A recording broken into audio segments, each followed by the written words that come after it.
Take a look around the room you're sitting in right now. The laptop, your phone, the clothes you're wearing, almost every physical object within your reach has crossed an ocean to get to you.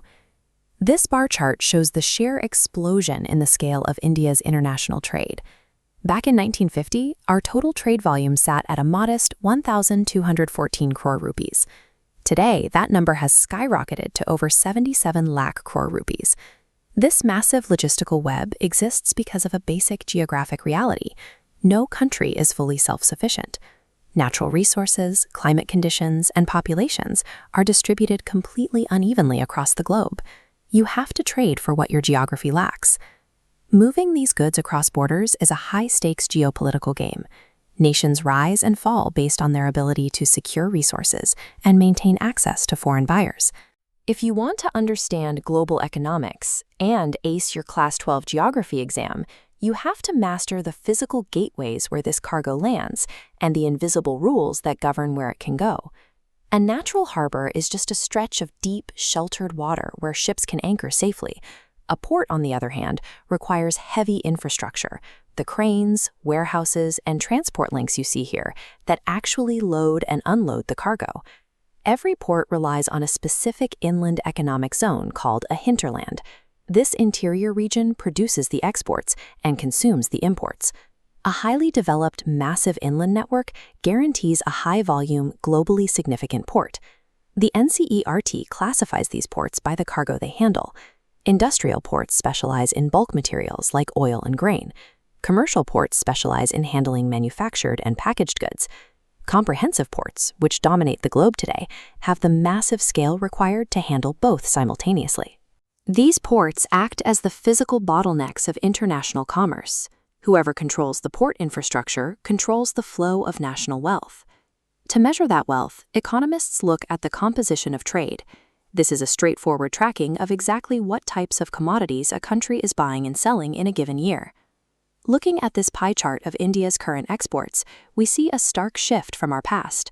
Traditional agricultural exports are shrinking, while manufactured goods now dominate, making up 67.8% of everything we sell abroad.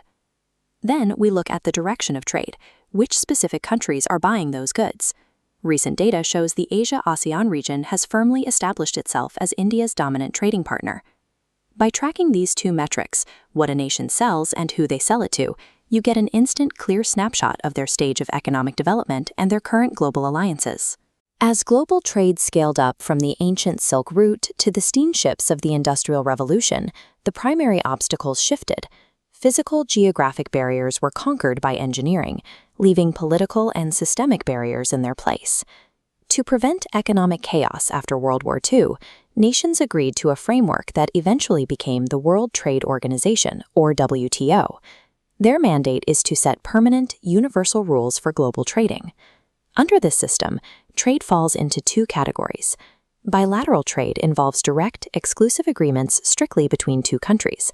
Multilateral trade involves trading with multiple nations simultaneously, all adhering to WTO regulations. When those large multilateral systems fail to accelerate trade fast enough, neighboring nations often bypass them by forming regional trade blocs.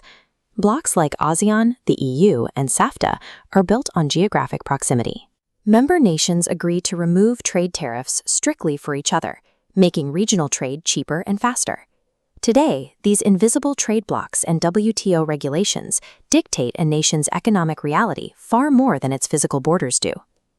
This scale represents a country's balance of trade. When a nation spends more importing foreign goods than it earns from exports, it falls into a negative balance of payment. Maintaining this balance drains foreign exchange reserves, forcing the government to take on crippling international loans. Beyond the balance sheet, infinite trade growth requires finite resources. Multinational corporations accelerate raw material extraction, leading to rapid deforestation and heavy industrial pollution. This drives the primary criticism against the WTO. Critics argue that unregulated free trade prioritizes corporate profit over human rights, resulting in worker exploitation and child labor, ultimately widening the economic gap between developing and developed nations. To summarize for your exams, lock in these 5 concepts: hinterland, composition, WTO, trade blocs, and balance of trade. International trade is the engine that built the modern world, but without strict, fair regulation, it operates as a machine for exploitation.